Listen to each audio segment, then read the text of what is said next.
Hi, I'm Bonnie Barker with BonnieBayCrochet.com, and you've come to video number 2 of the Orlaith Robe Sweater.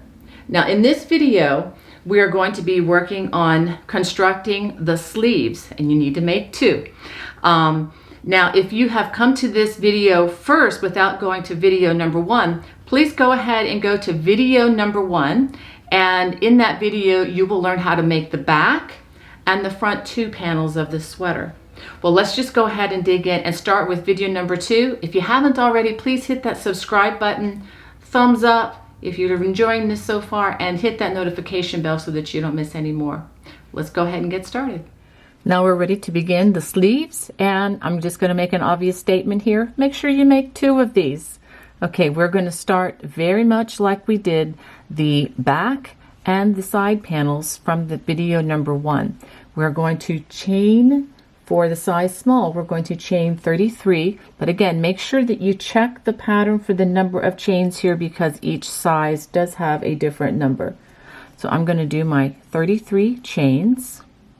For row 1, we're going to double crochet in the 3rd chain from the hook, just like we've been doing to start the ribbing portion, and we're going to double crochet in each stitch across the chain. For rows 2 through 9, they are going to be worked the same with a chain 2. We're going to skip the first stitch and we are going to work front post double crochet around that first stitch, back post double crochet around the next stitch. So we're going to work alternating front post double crochet and then back post double crochet all the way across the row.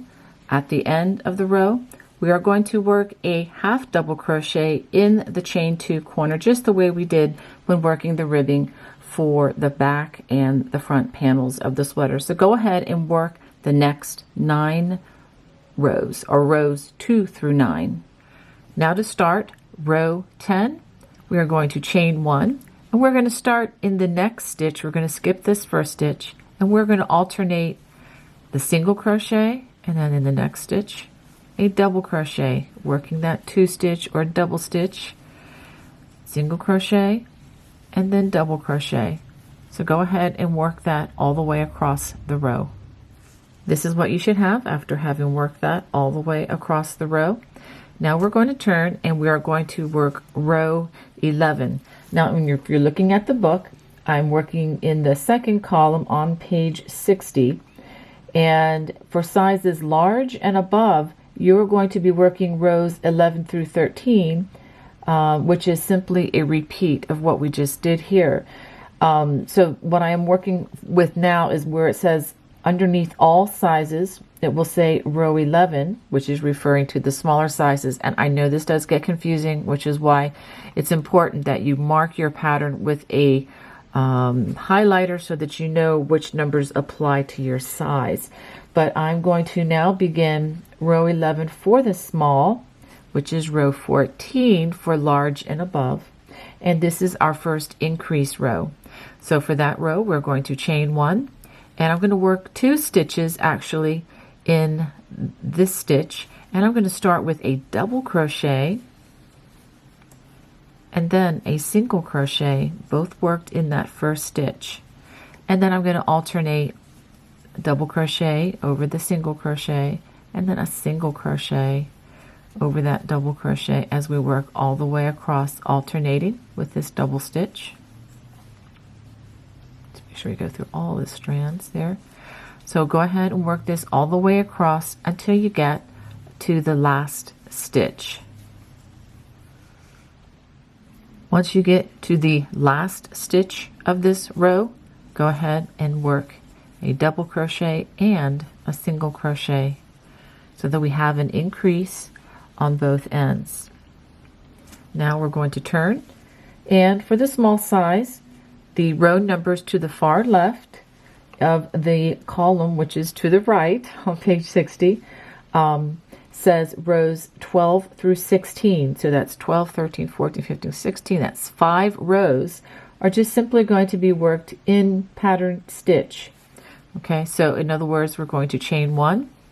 We're going to work a double crochet in those single crochets and a single crochet in the double crochet, alternating all the way across the row. So go ahead and work 5 rows working that stitch. No increases, just straight across. So this is what you should have after you've complete row 16, again using the numbers for the small size. Okay, now we're going to work row 17, which is very similar to what we did with row 11. It's another increase row, and for this we are going to work a single crochet and then a double crochet in that first stitch for our increase. Work in pattern stitch all the way across, again working a single crochet over the double crochets and a double crochet over the single crochet. So go ahead and work that, and I'll show you the last stitch. And once you get to that last stitch, we're going to work a single crochet and a double crochet in that same space, so that we have worked another increase at the beginning and at the end of the row. Okay, now we're going to turn, and rows number, it will say 18 through 22 for the small size. For the larger sizes, it's going to say 21 through 25 in the parentheses. Okay, so for this, we are just going to work 5 more rows in pattern stitch. So just working 1 stitch in each stitch, single crochet in the double crochets, double crochet in the single crochet. So go ahead and work 5 more rows with that constant stitch count and working in pattern stitch across the rows. This is what you should have after completing row 22 for the small size. Okay, this would be row 25 for the larger size sleeves. Now, the next thing that you'll see in the book, it will say next 5 rows. Okay, that is a misprint, so just draw a line through that. That's not necessary in the instructions. Below that, we're going to go on where it says rows 23 through 34. This is for the small size. It will say rows 26 through 37. For the larger sizes, we're going to repeat the last 12 rows that we just worked. For the small size, that would be repeating rows 11 through 22. And yeah, let's just stop it there on the numbers. Basically, what you're going to be doing is we're going to be doing the increase row plus 5 rows of pattern stitch, and then another increase row, and then 5 more rows of pattern stitch. So go ahead and work that section. This is what you should have after completing 34 rows. And I will hold the side so you can see the gradual increase, and that is on both sides of this. Okay, now we are going to do another assignment for rows. Okay, this is the part where it says the next 10 rows, and you're going to repeat, this is for the small sizes, rows 11 through 20. For the larger sizes, you're going to be repeating rows 14 through 23. And I'll just briefly go through what that is. So for row, let's see. So repeating row 11 through 20 is going to be an increase row, and then 5 more rows of pattern stitch, and then a repeat of, let's see, row 17 would be another increase, and then 3 more rows of pattern stitch following that. Okay, so we're not going to do the 5 and then 5. It's going to be the increase row, 5 rows, increase row, and then 3 more rows. That's what you're going to do for the next 10 rows. So go ahead and work those. After completing those last 10 rows, there's 1 more row of instructions at the bottom of page 60, and it says next row, and we are simply going to repeat row 17 for the smaller sizes, and that would be row 20 for the large and above, and that is our increase row. So we're going to go ahead and start with a double crochet and then a single crochet worked in that first stitch, and then work in pattern stitch all the way across, and I will show you the last stitch. For the last stitch of this row, we're going to work a double crochet and then a single crochet. Okay, so now we are ready to work the sleeve cap. Okay, for row 1 of the sleeve cap, we are going to chain 1, and I'm going to slip stitch into the first 4 stitches of the row, and we are not going to work over these. Again, this is bringing in the indentation, and then we're going to work kind of the curved hump over that will be a sleeve cap.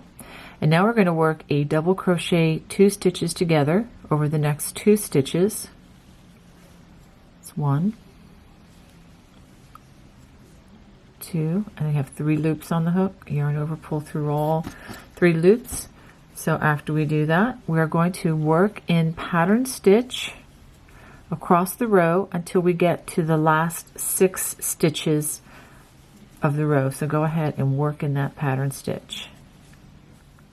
Once you get to the last 6 stitches of the row, we're going to work a double crochet 2 stitches together for a decrease over the next 2 stitches, and we are not going to work over these stitches at all. So that is the first row of the sleeve cap. Let's go ahead and look at the second row. And for row number 2 of the sleeve cap, we are simply going to chain 1 and work in pattern stitch across the row. We're not increasing or decreasing any stitches on this row. For row number 3 of the sleeve cap, we're going to chain 1, and then we're going to double crochet 2 stitches together for that decrease on that side. And then we're going to work in pattern stitch across the row until we get to the last 2 stitches. For the last 2 stitches, we're going to work 2 double crochets together for that decrease over those last 2 stitches. Now I have, well, before I give you the assignment, let me show you how you have the indentations on both sides of this, starting the sleeve cap. Now for rows 4 through 19, now actually make that rows 4 through 21 for the small, and the numbers are going to be different depending on the size that you are doing. We are going to repeat the last 2 rows that we did, which would be rows 2 and 3. So row 2 is working in pattern stitch, and then row 3 is using a decrease or working a decrease on both ends of the row, the beginning and at the end of the row. So you're going to alternate between those 2 rows for the specified number of rows in the pattern. And for my size, for the size small, it is rows 4 through 21.